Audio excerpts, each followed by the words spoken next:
So on to recursive sequences.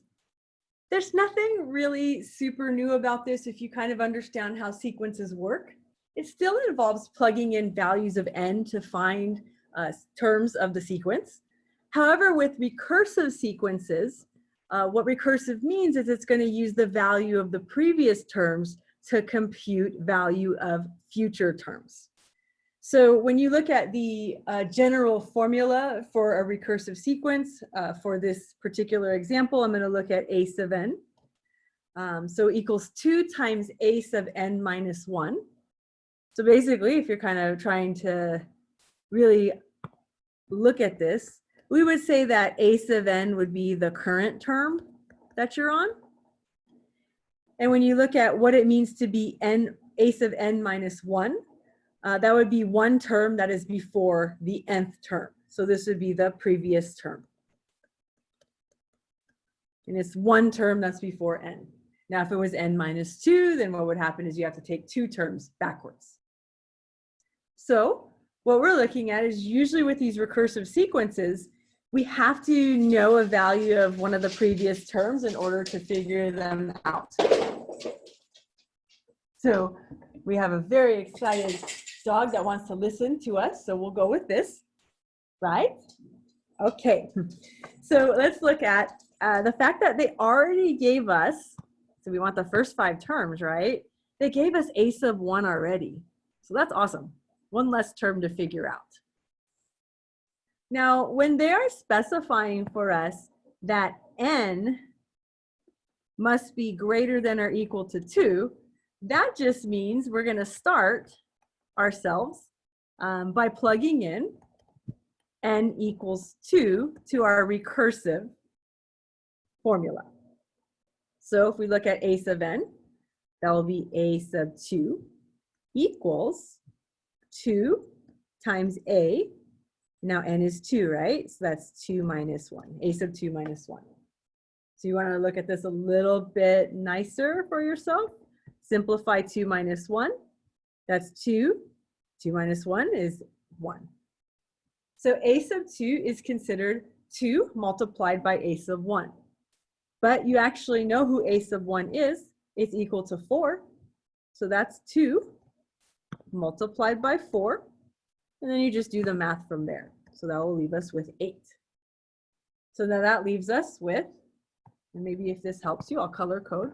I have a sub 1 equals 4. And now I have a sub 2 equals 8. So now we have the first 2 terms. So let's keep going. We want to look at what happens. Just count upwards an integer. 2, n equals 3 now. So this would be saying, if we're looking at our recursive formula, a sub 3 equals 2 times a sub 3 minus 1, or just one previous term. So a sub 3 is a sub 3, but if you simplify a sub 3 minus 1, 3 minus 1 is 2, we'll be multiplying 2 by a sub 2. So if you remember from our previous calculation, a sub 2 is equal to 8. So all we would do at this stage is just do the simplification. So 2 times 8 would give us 16. And we actually have the value of a sub 3. So we have a few more to go. Just kind of keep switching up the colors. I really like to color code this for you all. So let's look at maybe something in orange. We want to look at n equals, let's see, we have n equals 2, n equals 3. Let's look at n equals 4. And I'm going to go sideways just because it's a little helpful to refer to the previous term right next to it. So if n equals 4, I have a sub 4 equals 2. Now what term comes before 4? That's a sub 3. But if you're interested, that's a sub 4 minus 1. Do a little quick math. That's a sub 3.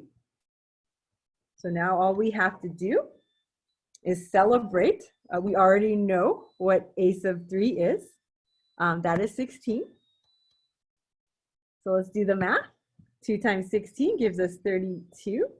And we now have a sub 4. So we are almost there. We want to find the last term because we're asking for the first 5 terms.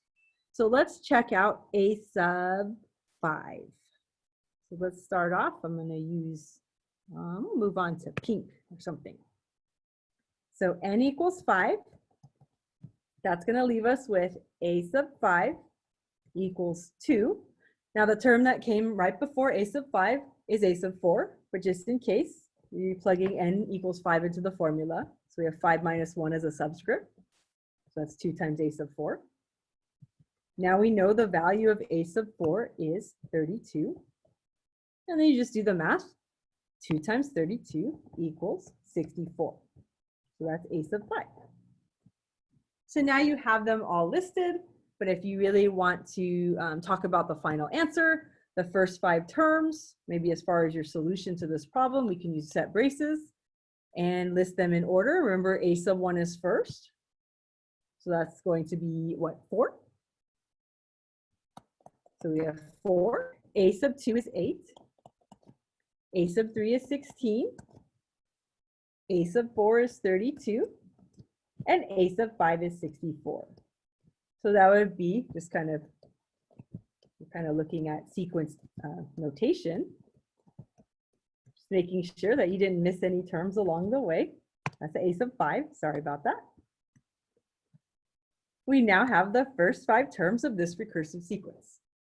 So really, you're kind of doing exactly what you were doing previously. Just make sure you're accounting for subscripts. Sometimes there's a minor computation you have to figure out, like do you need just the previous term or do you need the previous 2 terms or so on. So I prefer to do these by hand because I like to keep track of them, as long as they're not asking us for the first 50 terms or anything like that. 5 terms is definitely doable on that.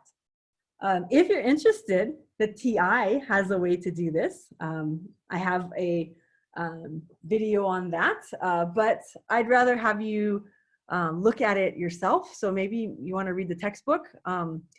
The problem is with making a video is that we have 3 different versions for the 3 different operating systems. So feel free to read the textbook so that works with your calculator if that's something you're interested in. Otherwise, just do it by hand and you'll be fine.